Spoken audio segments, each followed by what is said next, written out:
At Africa, but now comes another piece of the puzzle. Where did we get the word black, and how did it come to be thought of as interchangeable with African? It's important to get into because while the term black is gaining in popularity today, the term African American actually rose to prominence because it was considered more appropriate than black or colored. In other words, African American exists because it was once seen as a sort of remedy to the perceived inappropriateness of black, a word that has historically been used for people of sub-Saharan African descent, particularly those who were enslaved. It was at a news conference in 1988 in the Chicago Hyatt Regency O'Hare Hotel that civil rights activist Reverend Jesse L. Jackson announced that black people prefer to be called African American. Jackson said, "To be called African American has cultural integrity. It puts us in our proper historical context. Every ethnic group in this country has a reference to some land base, some historical culture base. African Americans have hit that level of cultural maturity." And why transition to African American from black? Well, as Black Studies scholar E. Patrick Johnson notes, the word has a difficult history that goes back at least to the 14th century Europe, where black took on a moral dimension. It was used to describe evil and corruption, something that was tainted or soiled. It came in handy when it came time to justify the enslavement of an entire group of people, and was used to associate dark-skinned people with immorality. It was used, in essence, to make it seem like they didn't have the same kind of souls. But during enslavement, black was not the most prominent word used to describe people stolen from their homes in Africa. Colored people and Negro were much more common, and it wasn't until after emancipation in 1863 that black came into more popular use. Though, as E. Patrick Johnson mentions, this wasn't necessarily positive. Instead, the increased prominence of the word black was due to black codes, which limited rights post-emancipation. The word being used to justify white supremacy meant that using it in any other context would be an act of reclamation, and like many words affecting marginalized groups that get reclaimed, not everyone in the community is down with it. But the word's complicated history also made it a potent tool for black activists and revolutionaries to recontextualize its power, as a word that referenced a brutal history put in the hands of the people it once denigrated. This way of thinking found a powerful advocate in W.E.B. Du Bois in the early 20th century. Du Bois was a critic of racial biological essentialism, or the idea that people are born into different races that determine, among other things, their intelligence and potential. He published The Souls of Black Folk in 1903, a seminal work on race in America that boldly recontextualized the word black. For an example of how it was received, the Nashville Banner wrote in its review that The Souls of Black Folk was dangerous for the Negro to read, for it will only incite discontent and fill his imagination with things that do not exist or things that should not bear upon his mind.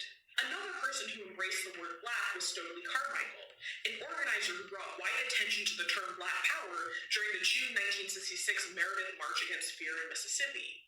At 19, Carmichael had been the youngest person arrested in the 1961 Freedom Riots and had gone on to become a prominent voice in black activism. Black power caught on and was embraced by the Black Panthers, which was founded in 1966 in Oakland, California by Huey P. Newton and Bobby Seale. They aligned with socialism and Marxist political philosophies, and they believed revolutionary change was required to root out racism. But some prominent factions of the movement weren't too keen on the term black power. Roy Wilkins, the then executive director of the National Association for the Advancement of Colored People, condemned it as anti-white separatism, and Martin Luther King Jr. said that the phrase falls on the ear as racism in reverse. But it's not a matter of figuring out who's right and who's wrong here. Rather, it's about realizing that these debates are not new and are likely to continue. An essay in 1904 by black activist Fannie Barrier-Williams tackled the subject of shedding the then popular term Negro in favor of colored or Afro-American. She preferred colored, saying that it was a name that is suggestive of progress towards respectful recognition. And indeed, colored would go on to become a prevalent term for black people in the U.S. Its eventual association with Jim Crow, however, saw it become taboo in the ensuing decades. In the end, no one person's word is final. It's better and more accurate to think of this as an ongoing conversation about identity, inclusion, and language. Language is a powerful tool that can impress or empower. That's why slurs are so often at the center of debate, and why reclamation is such a tricky process. Black rising in popularity over African American doesn't put the period on the discussion so much as it introduces more question marks. Black scholars and sociologists are now asking, for example, if the word white should be capitalized as well. Some say it shouldn't be, as it refers to a skin color and not a shared experience, while others say this argument gives white people a pass on having to reckon with their identities. Not capitalizing it, in other words, makes it seem like less of an identity or a culture, and thus absolves white people from having to think of their actions in the collective like so many non-white communities are pushed to do. Whatever the future holds, the common thread in both past and present is the desire of marginalized people to use language to put a name to their experiences, empower themselves, and connect with one another. It's likely that will remain the case. If we've learned anything over the past few months, it's that a voice is a powerful thing that can change the world. It's important to be mindful of what you say. We'd like to thank Target for being a proud supporter of PBS. Target stands with Black families, team members, and communities. Target is committed to using its resources nationwide to help heal and create lasting change. Target is investing time, resources, and funding to support new and long-standing partners across the country. Groups working to empower Black communities and create opportunity. To learn more about Target support, go to target.com/community. Okay, wow.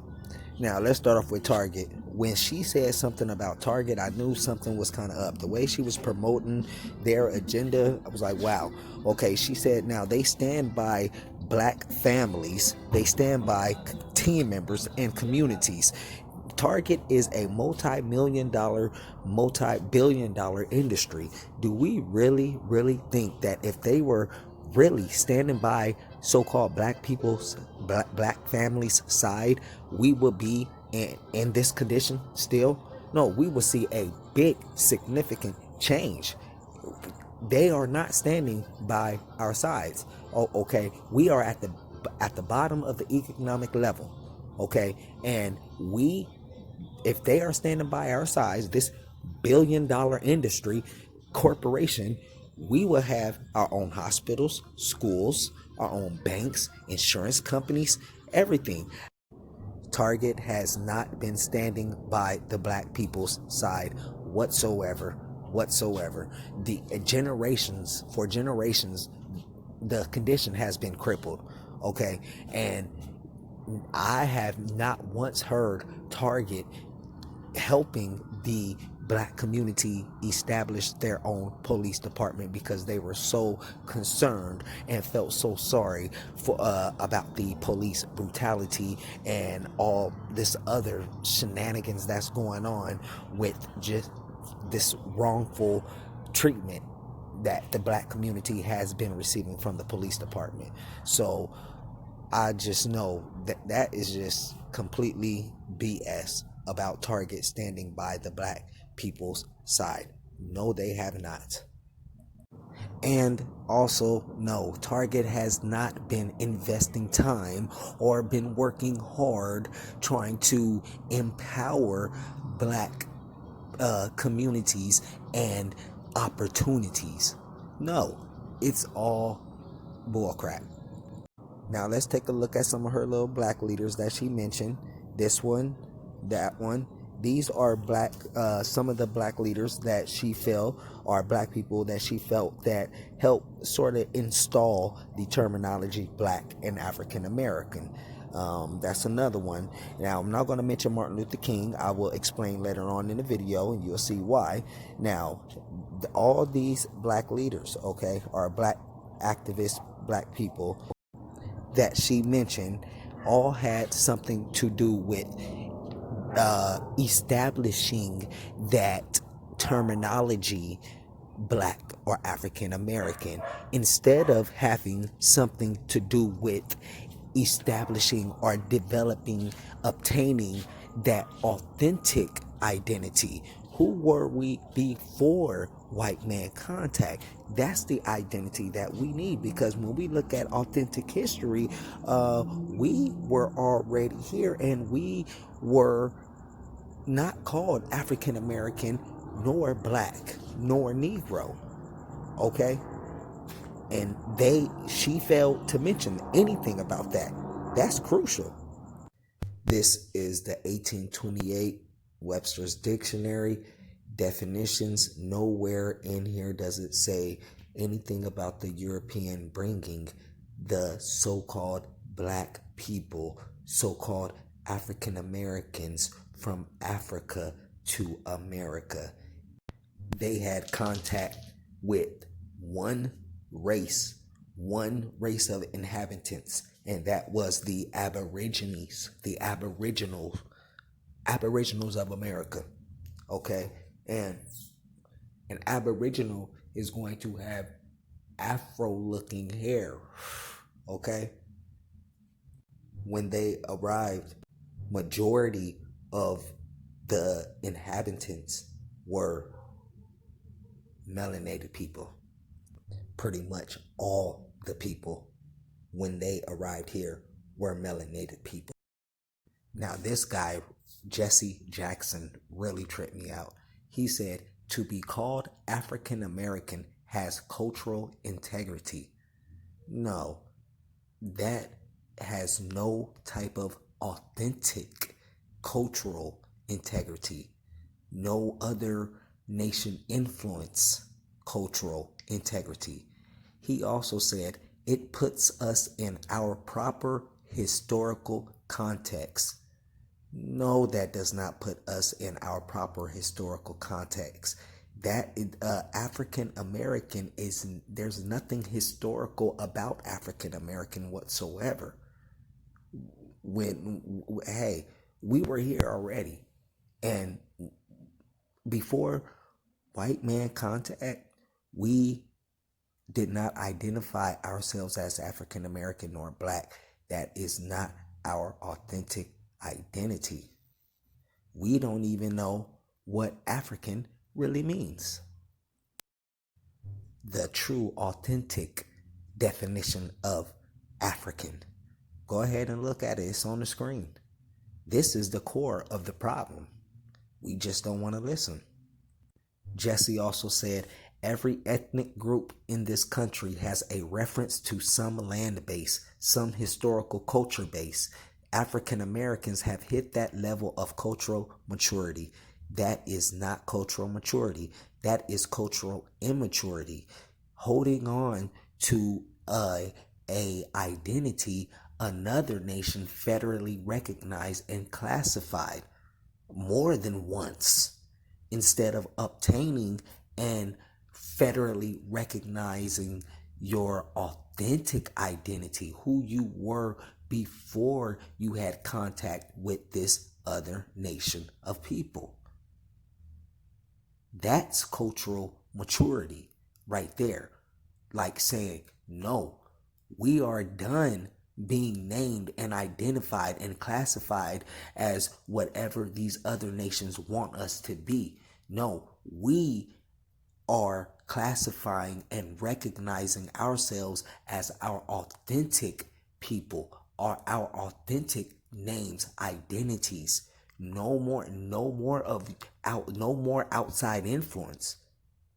That is cultural maturity. Okay, now this lady, she said, colored, name that is suggestive of progress toward respectful recognition. Okay, that is not progress toward respectful recognition, because, and especially colored. Hey, I need to change my YouTube name. Hey, I'm just keeping it 100, but colored is still part of that Jim Crow segregation shit. It is. Respectful recognition.